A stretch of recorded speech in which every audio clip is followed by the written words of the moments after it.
Ok, donc évidemment c'est de l'économie, donc il y a de la théorie. Et dans la théorie, eh bien, on va dire que le libre-échange, les théories sont un peu plus dominantes que le protectionnisme. Le protectionnisme, ça s'est plutôt étoffé au niveau théorique ces dernières années.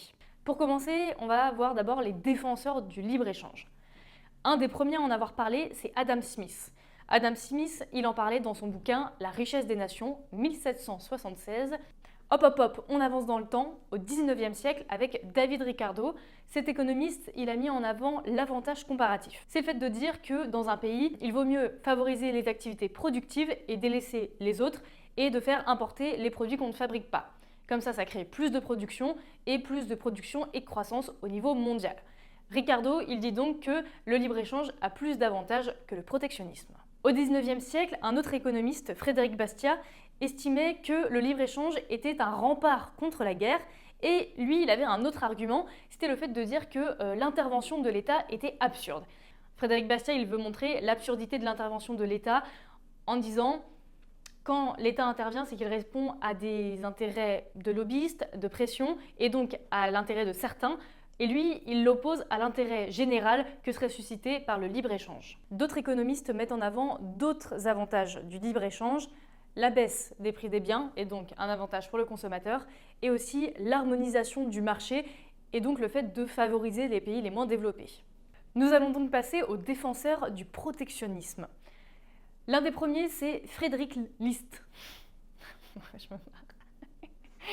Lui, il prône le protectionnisme temporaire, en disant, à son époque, que la plupart des puissances qui se sont développées l'ont fait en faisant d'abord du protectionnisme, puis en s'ouvrant en libre-échange.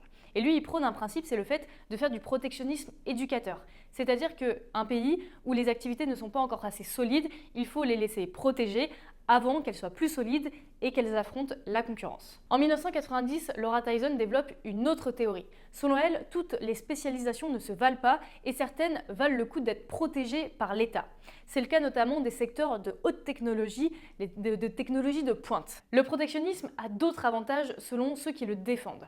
Le premier, c'est de dire que dans le cas du protectionnisme, l'État peut aider les entreprises qui sont mourantes à se relever. L'autre argument, c'est de dire que les systèmes sociaux sont inégaux d'un pays à un autre et que du coup, pour les pays développés, ça peut être en leur défaveur parce que la protection sociale n'est pas la même, les niveaux de rémunération ne sont pas les mêmes. Et puis, le dernier argument, c'est de dire que le libre-échange nuit à l'environnement parce que plus d'échanges égale plus de transport égale plus de pollution. Maintenant, vous pouvez vous abonner à notre chaîne et attendre les prochaines vidéos qui arriveront très très vite.